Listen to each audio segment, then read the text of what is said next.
వాళ్ళకి అవసరమైన రాజకీయాలు ఏదో ఒక రకంగా ప్రజలను మభ్యపెట్టి అవసరమైతే భయపెట్టి ఏదో గుడ్డగాల్చి నెత్తరేసి అధికారాన్ని పొందాలని ఆ లాభాపేక్షే తప్ప రాష్ట్రంలో ప్రజలు ధైర్యంగా బ్రతకాలనో ధైర్యంగా ఉండాలనో ఈ రాష్ట్రం అభివృద్ధి చెందాలనో ఉదాహరణకి ఎందుకు సామాజికంగా నీవు ఎంత మోసాలు చేసావు చంద్రబాబు అధికారంలో ఉన్నప్పుడు ఈరోజు ఈ నెల 19వ తారీఖున బాబాసాహెబ్ అంబేద్కర్ గారి విగ్రహాన్ని జగన్మోహన్ రెడ్డి గారి చేతుల మీదుగా విజయవాడలో అన్వీల్ చేస్తూ ఉన్నాం. ఇది ఒక చరిత్ర. ఆ చరిత్రను నువ్వు ఎంత మోసం చేశావు.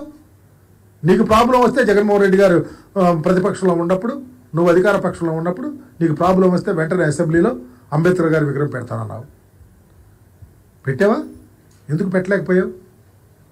ఎందుకు పెట్టలేకపోయావు?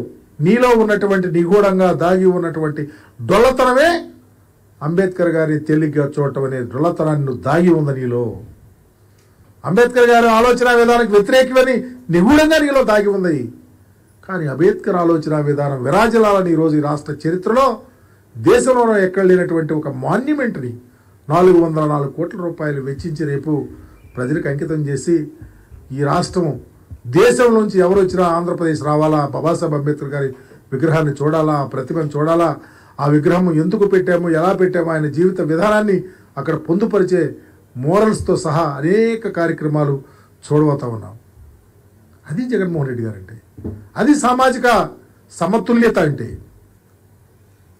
ఎప్పటికప్పుడు ఏరు దాటిన తర్వాత తెప్పదేలేసి తగలేసుకునే రకంలాగా రాజకీయాలు చంద్రబాబు చేస్తే 2019 లాగానే 2024 కూడా తప్పకుండా పడుతుంది అని తెలియపరుస్తూ ఈరోజు కమిషన్ వారు రాష్ట్ర ప్రభుత్వాన్ని అప్రిషియేషన్ చేసిన తీరుని నిజంగా చాలా ఆనందపడుతూ వారికి ధన్యవాదాలు తెలియపరుస్తా ఉన్నా.